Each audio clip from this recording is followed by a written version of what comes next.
We're getting random movies from thrift stores to see if we can find hidden bangers or if we're going to find the worst movie that's ever existed. Welcome back to Eek, everybody! Today, we are going to talk about The Silent Scream from 2005 or The Retreat, because it has two names for some fucking reason. I think they Have you ever had a dweem that if you...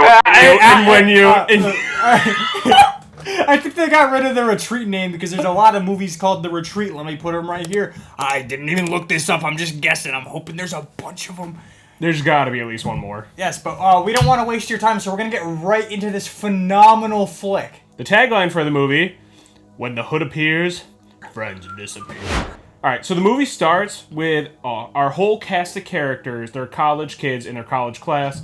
The professor is yapping on about dreams and dream manipulation and just a bunch of boring shit, saying that the dreams can be manifested into the reality and make them the future. I don't know, man. I'm here to have a good time, not listen to that. He sounds like a 16-year-old that just found out about Pink Floyd. And she's got a Crosley record player in one of them tapestries. You know the one I'm talking about. Yeah, that's hanging on the ceiling. Yeah. So he's super stoked that his students helped him with his project all year long. So he gives him the keys to his Michigan Island fancy cabin.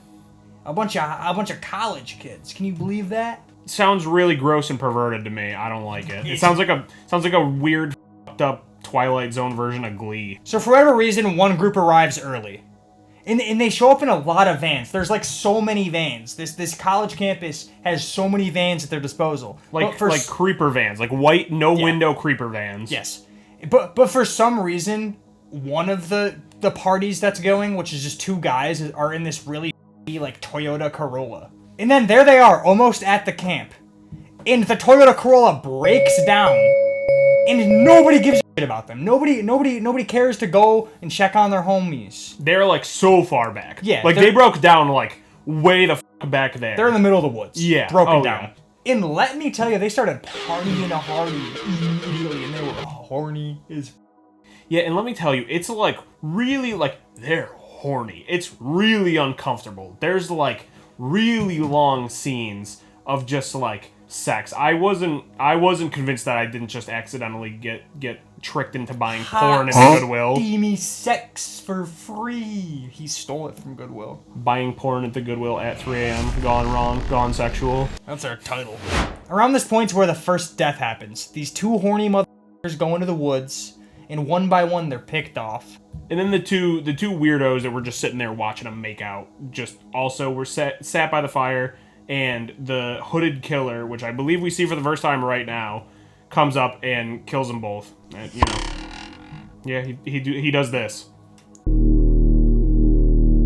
Then it pops over to the other group that's at this party. It's Mark and two chicks getting freaky. But guess what? Mark's still in love with Nicole. We'll meet her later when she shows up with the other group. So he uses the, and I quote, condom excuse. Condom? You're kidding, right? And then gets belittled for not using a condom. He just wanted to be safe. It's really awkward, just a randomly placed safe sex PSA, so be safe. And the safe sex proponent, Mark, ends up getting really drunk off tequila and falling asleep. And while he's asleep, everyone at the site except him is murdered.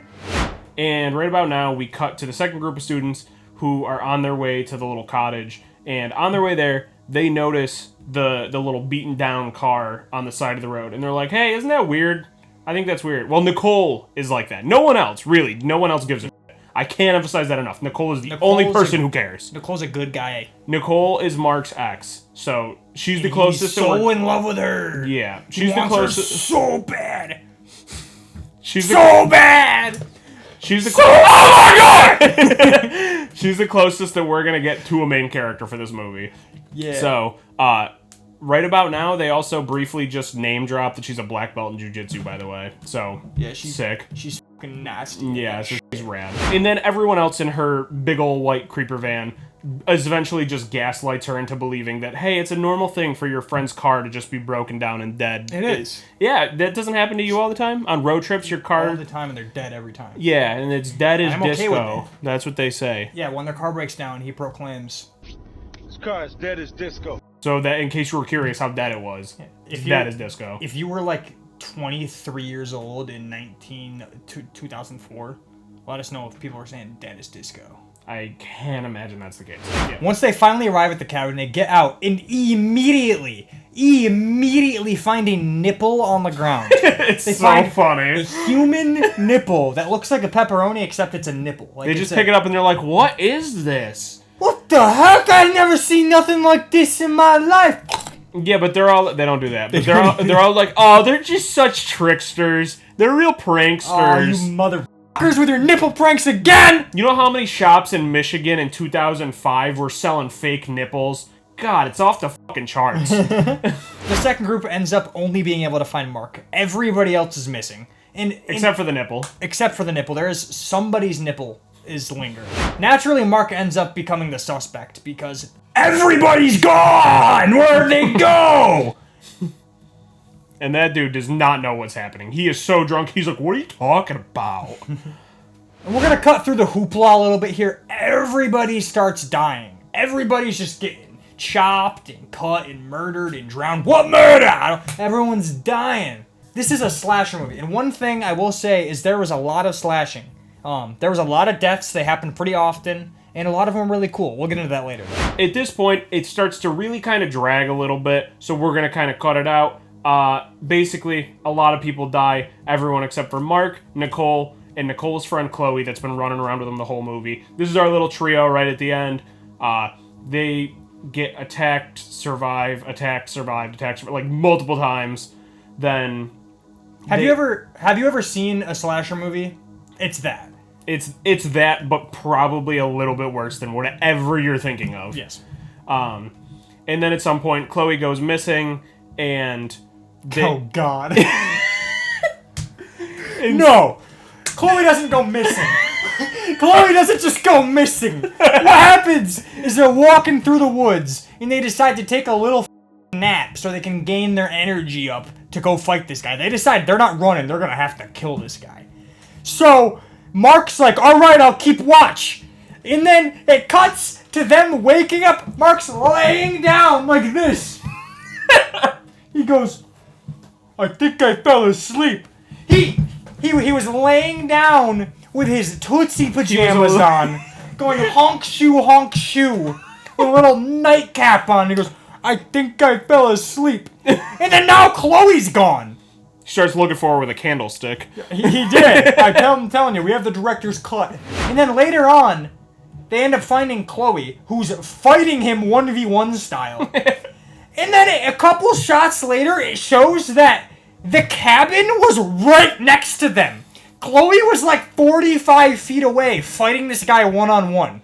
She didn't get very far. Also, you know how we said that he's a really good shot? Like, he could throw things really good? There's a shot of Chloe standing completely still, not moving, and he throws an axe and just completely misses and hits the tree right next to her. So embarrassing. It sucks so much. I literally wrote in my notes for the movie, he's really good at throwing. He's very And then good. It got to that point, and I said, never I had to mind. go scratch it out. And then eventually, Mark finally gets his lick back. He thinks so, at least. He hits this guy 3 times with a stick and proclaims him dead. Doesn't go for the murder kill. Yeah. Doesn't throw a rock at his head. Doesn't slice his throat open. Nothing. All he does is hits him 3 times with a stick and thinks they're home free. And it's embarrassing, because then he immediately kills Mark. And then it turns out it's just Nicole left. It's just Nicole. It's just Nicole, and then he, I think, somehow kills Nicole. I'll keep it 100. I don't even remember. The movie really started to lose me after the whole 3 whacks with the log thing. Yeah, but everyone ends up dying in the movie. And then, but we're not done. It's not over, because everyone wakes up in class. You ready? I told you, it's just like the Rick Grimes thing. But because everyone wakes up in class, and the teacher's like, oh, I see. Well, I tricked you all into having a joint dream. Mwahaha. Let's celebrate by going to my cottage in the woods. And then they actually go. The entire group goes. But this time, the professor is actually going with them in the van. Yeah, so it's different. It starts very different because little bit different. The whole group is together going at once too. It's not, they don't go in 2 separate things. Yes. So it is different. And then Nicole, since she seems to be the most cognizant of the dream that she had, even though they all do remember the dream, she seems to be the most aware of what's going on. She asks the professor, why are we doing this experiment? What's the point of this? And he says that he wants to sell the results of this to a military private contractor.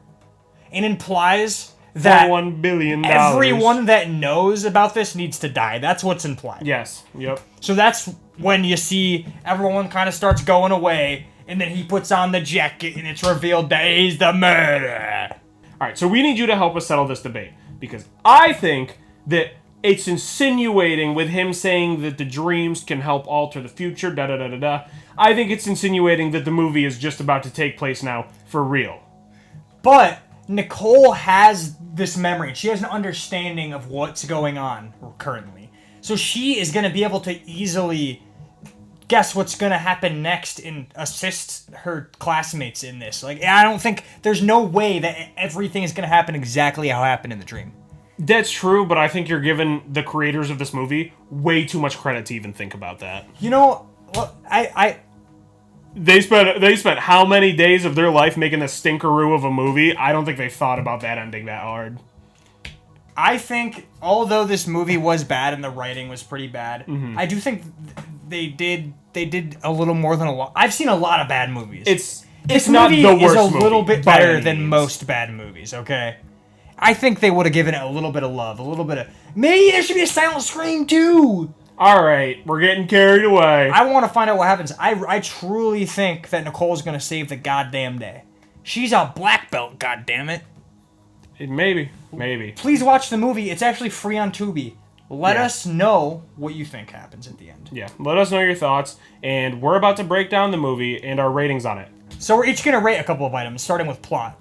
Alright, I gave it a 4 out of 10 because I would have had it higher. I really would have if you didn't hit me with the "it was all a dream" bullshit. Used to read Word Off magazine. I gave it a 3.5 out of 10. And I think it could have been a 7 if it was done a little better. I saw an interesting comment online where this movie is almost like Final Destination. If you let the entire sequence in the beginning of Final Destination movies play out for the entire hour, and at the end reveal that it was all a nightmare. Oh, that's true. I didn't even think about that. That's kind of cool. It's pretty cool, but it just wasn't done super well. The kills were really good. It had a lot of redeeming qualities, but unfortunately the plot really wasn't great. And like Danny mentioned with the kills, they were pretty creative for what this were. movie was. So, what would you give it out of 10? I would honestly give the kills, especially when you take into consideration this is a low-budget film, I would give it like an 8.5. Like, they had 3 really cool kills. I read online there's hardly any CGI, it's mostly practical. There's actually a little bit of stuff they showed in the behind the scenes. They had some really cool stuff. Every kill felt pretty unique, and there were like 2 to 3 that were like really, really cool to me. What was your favorite? You know, I think it's between, obviously, the eyeball scene, which we'll show,